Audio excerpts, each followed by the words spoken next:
this video about the protests in Tanzania. So, guys, we are going to talk about the situation on the ground at the moment.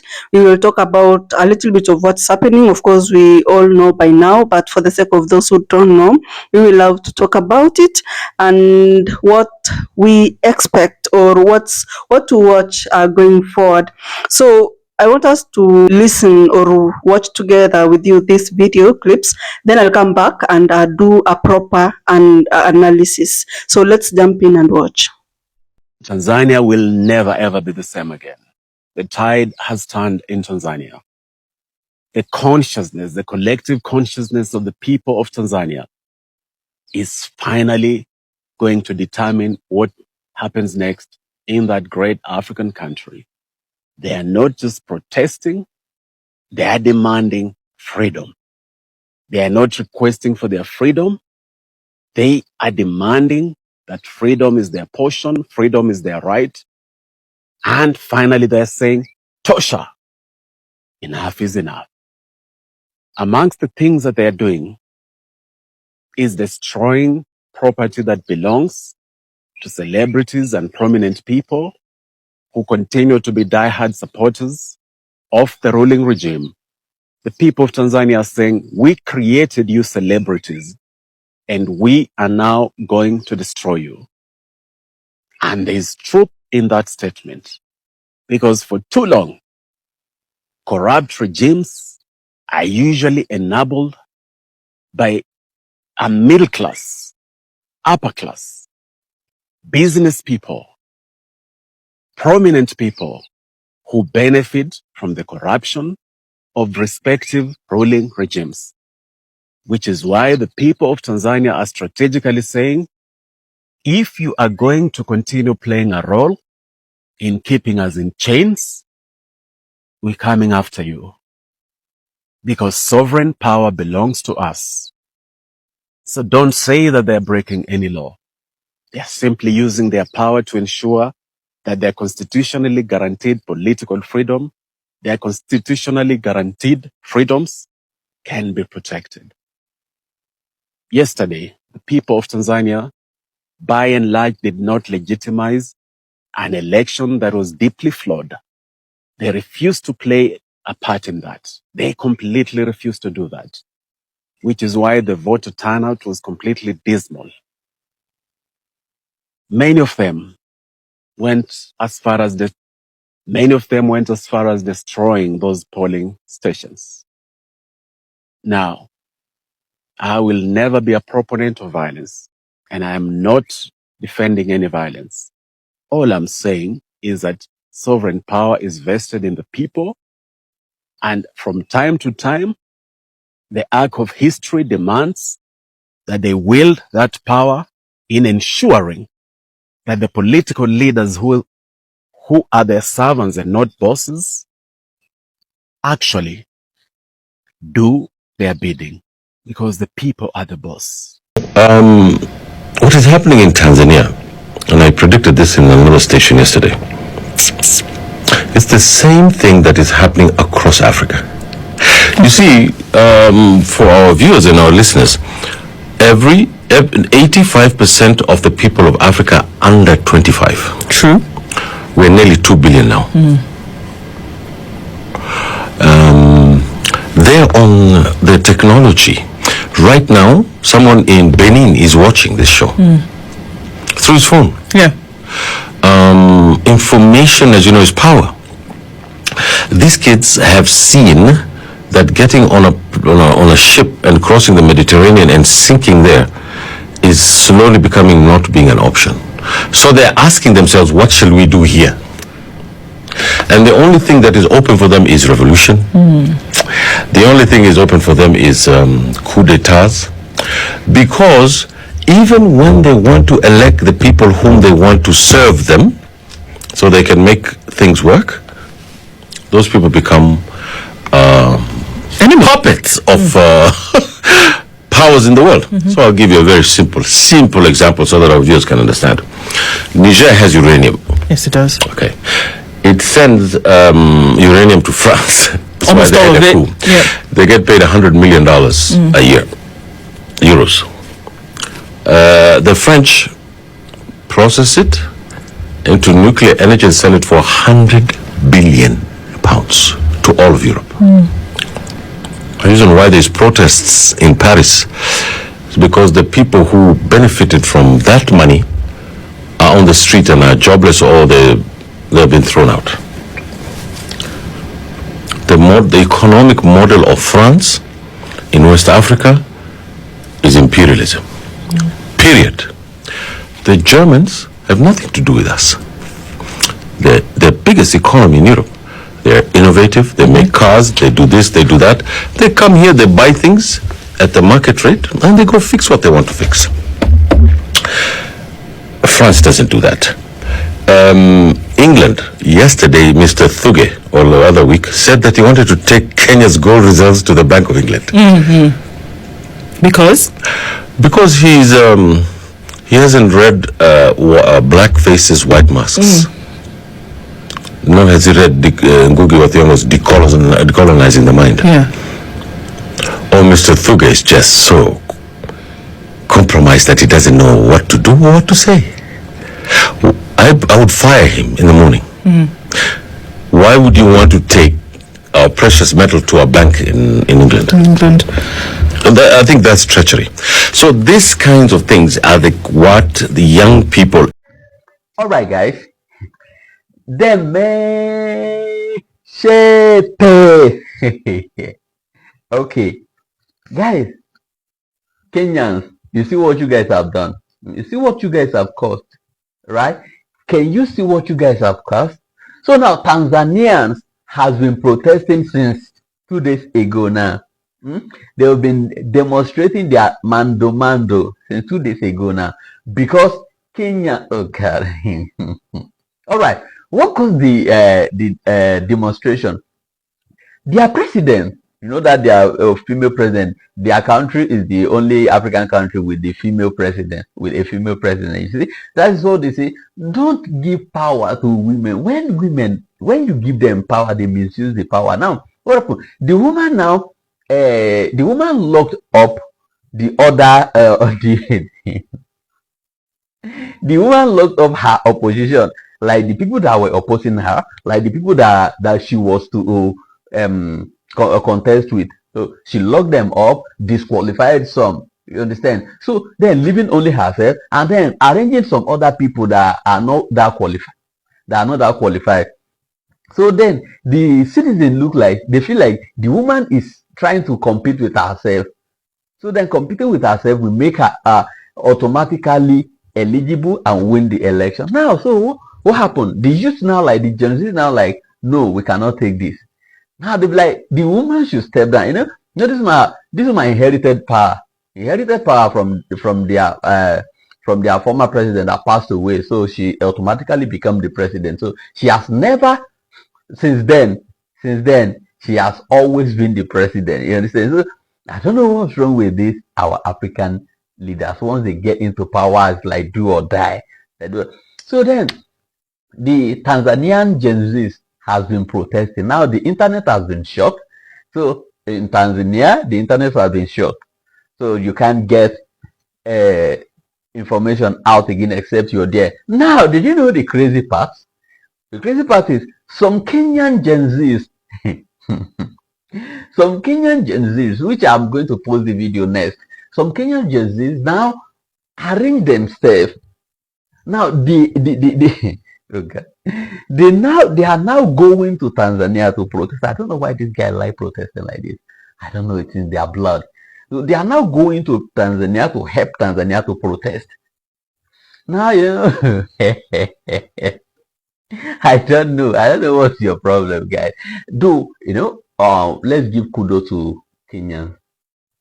Let's give kudos to Kenyans. You guys open a lot of African people eyes, like a lot of Gen Z's eyes, like in the likes of Tanzania, Cameroon. I heard they say they are demonstrating as well in their country. So you guys open a lot of people's eyes to know that we can actually fight for what we want. So we give you guys credit for that, but don't go to Tanzania and protest. Leave Tanzania, let them do their thing, and you do your own. Yeah, I know you love protesting.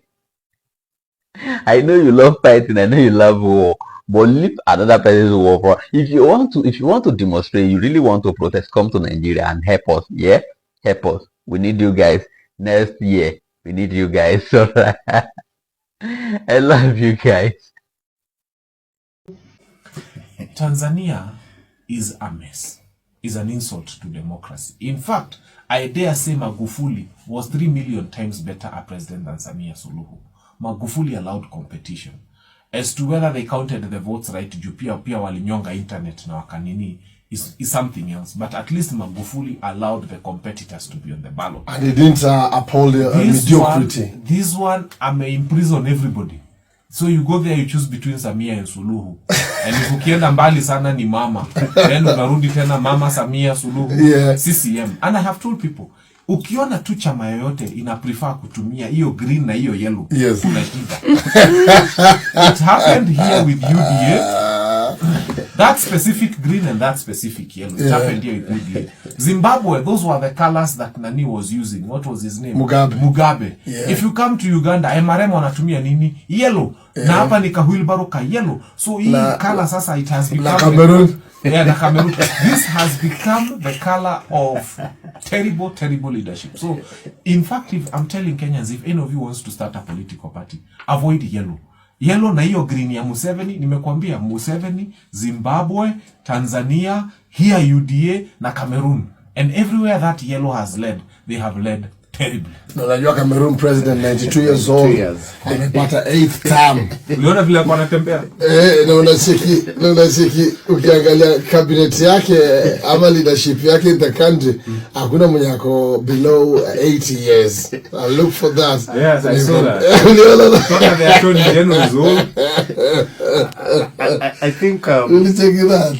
Ukiangalia some of those issues, yeah. You appreciate where Kenya is. I know Fanyamambo doesn't appreciate the UDA, but you appreciate where we are as a country, because when you look at Samia Suluhu, for example, he's competing against himself. Herself. Actually, literally competing against kila mtu hapo korokoroni. Journalists just having a pass to go and cover that election has been difficult. Hakuna accreditation. Atuko huko, we have not gone there because you can't be given that accreditation. Ukienda huko useme ni journalist, kwanza unaingia ndani. Even unacheti ati journalist, mwanahabari, unaingia ndani. Look at Uganda, for example. They are also having elections in January. It's also a mess. Look at Rwanda, for example. Yoweri amesema anataka one more time amalize. Yes, atoe poverty. Hata pia atafika 92 na you still go for another term. And so we appreciate as a country where our democracy is. We have our own issues. We fight. We do a lot of infighting, but you appreciate where we are as a country. For President Uhuru Kenyatta to serve 2 terms and go, you appreciate where we are. And he retired very young. He was very surprised the other day when he was given a cake, turning 64. In Cameroon somebody is 92 and he's still going for an 8th term. It just shows where Africa is in democracy and where we are as a country democratically. Let's talk about Tanzania. So Tanzanians started their election, their voting yesterday being Wednesday, and it's gonna run through to Tuesday next week.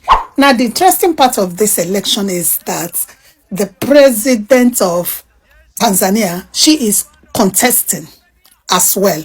Now the question is, how come the current president does not have an opponent? There is nobody contesting this seat of the presidency with her.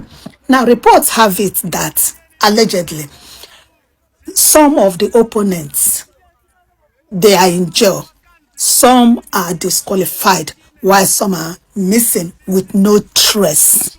What does that tell us Africans? Now, you see, the thing is this: we think the men are bad, but yes, there are women leaders that are very good, right? They are very, very good. Remember when she got into power, it does not look like she's in a hurry to vacate that seat. Now, the most honorable thing would have been for her to have opponents to contest with. Let Tanzanians decide their future. Why is it that when it comes to election, African leaders are so scared? And that is why they are ready to do anything. They are ready to go to any length to make sure they hold on to power. Why? Anyway, however way it goes, the point is, she is currently the president, and because she doesn't have any opponent, she does not have anyone contesting with her, however the election goes, she is still the president. Whether Tanzanians want to vote or whether they want to protest and walk away and not go out to vote, she remains the president. Like, somebody should make it make sense. Let me know what you think in the comment section. Do you think it's right for this current president to be contesting with no opponent? I don't know what you guys think, but I would like to know in the comment section. Again, if you haven't followed me, kindly give me a follow, comment, like, save, and share the video. Let's watch and see what this election in Tanzania, what the outcome will be. Until next time. So, guys, if you sit down and try to think about the protests that is happening in Tanzania, it's all about freedom. Tanzanians are not just protesting, they are demanding for freedom. And remember, we had Cameroon who were protesting in the streets of Cameroon. They don't want Paul Biya, who has been in power since 1980s. Like, Cameroon has never ever had any president except Paul Biya. And 25, they're like, no, to hell. And I think, guys, what is really helping most of the world in terms of coming out and fighting for their rights, it's the fact that we have technology. I am in Kenya. I know what is happening in Cameroon. I know what's happening in Nigeria, what's happening in Cameroon, in Congo, what's happening in Tanzania, what is happening in Uganda, courtesy of technology. And you know, if people feel like it's really impossible to get this democracy or freedom via elections, then they'll actually resort to coup d'etats. And that is what is coming up right now. People are awakening, their consciousness are awakening, and they want change, they want freedom. You know, a country like Tanzania, they have been oppressing, suppressing people that come out and speak their mind, even trying to correct the president, like just an opinion. You know, another sad thing about this election in Tanzania, you are only given 3 options, guys. Only 3 options. Samia Suluhu, option A. Option B, Hassan Suluhu. And option C, the last one, Mama Suluhu. So, in short, the people of Tanzania don't have a choice. They are being forced to vote for one person. And that is not the way to go. There was a rumor that the CDF general, commander of defense forces in Tanzania, he sent out the troops to go and protect the protesters, actually, not to kill or harm them in any way, to protect them. So this has caused tension between him and the regime, the current governing party. So I am happy that the youths, the young people of the world are turning to technology. I love it. It's bringing revolution. And I think our leaders are scared. Look at Tanzania. They completely shut down the internet. Completely. But what is the news now? After the president surpassed 50+1%, the internet suddenly came back. And I get to ask myself this question. How did he win these elections if most of the polling stations were banned? How now?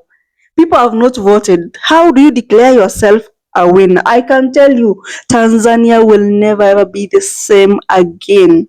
Never ever be the same again. Let me go back just a little bit to West Africa, the AES region, Mali, Niger, and Burkina Faso. Some time back, before the liberation, before the military took up the country, and yeah, they ruled it very well. France used to take their uranium, and then they only pay them $100 million, euros. And then they have taken these raw materials, they go refine it to end product and they actually sell it at a tune of billions, guys, 100 billion pounds. And pounds are even stronger than the euro. It's sad, I can tell you.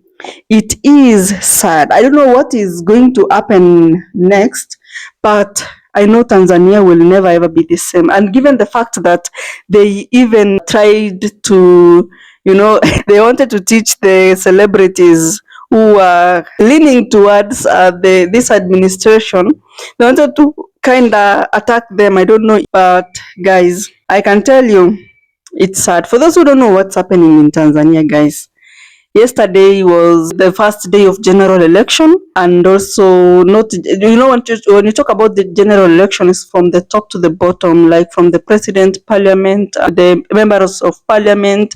It depends on the governance structure of our country. The people said that we are not going to vote because we don't have an option. At least if there could be an option, it will be better, because I can either choose A or B, but I am not given an option, because all the options A, B, and C is just one. So yesterday we saw some tear gases and the military trying to disperse the protesters, and it was already hot. The government later on imposed curfew, like by 6 p.m. we shall not be seeing you roaming around. If we find you, we'll arrest you. Guess what the Tanzanians did? They went and burnt down a couple of police stations. When you talk about internet access, it was completely shut down. You couldn't access anything. But of course, with the current technology, you can actually access the internet via VPNs, even if the government shuts it down. And I don't know why presidents now in Africa fear technology so much. Recently in Kenya, the president signed a bill that said that if you are a social media user and then you try to talk about the president or just anybody, probably, of course, they're protecting themselves. If you try to talk about them, you can be arrested for 10 years. You will be arrested for 10 years or pay a bill amount of a certain money that you can't even afford anyway. And imagine, it was already signed and it has taken effect. So I don't know, is it silencing people or what? I don't know. So human rights have been up and down monitoring what is happening, and of course they have reported an unaliving of 2 people, which I find it like the protest is really like kinda, I don't know how to gauge it, because when you have a protest and then there are no unaliving, I mean, it's better. When there is protest and then the police unalive the protesters, it's actually bad. So Tanzania has been facing political exclusion, whereby main opposition leader was excluded from contesting for the election. Like, who does that? How do you prevent the opposition leader from vying? I think she had already seen that, Chadema is the opposition political party, the formal one, the main one. It has so many loyalists behind. So a lot of things, I mean, Tanzanians are just like, enough is enough. So, of course, we have a couple of things that we really need to watch going forward or moving forward, and that is if the government will lift the curfews and restore the internet fully. They might have restored just to show people that already we have 50+1% and there is nothing you can do. I want to see, or probably what we want to see, is if there will be a credible investigation into the use of force and the reported unalivings, and also how the international community will respond. But of course, we have Europe, which has already labeled the polls as not fair, not free or fair. So I don't know if the protest will spread beyond major cities, border points, but let's watch and see, because it seems that it's not going to calm anytime soon. So what does this protest in Uganda, in Tanzania, mean for you and for me or for others? So probably if you are in Tanzania or you have an interest of traveling, or you are a humanitarian, there is a lot of disruption now. Even transportation only, it has been cut, communication, and then also there is curfews. So I guess not so many people actually travel to Tanzania now. Observers, on the other end, in the East African politics, they feel like, this moment might be a turning point for Tanzania's democracy. Let's wait and see. The young people, they have shown a changing mindset, and it's good, guys. I really hope you liked the video. I'll see you in the next one. Bye, and I love you to the moon and back.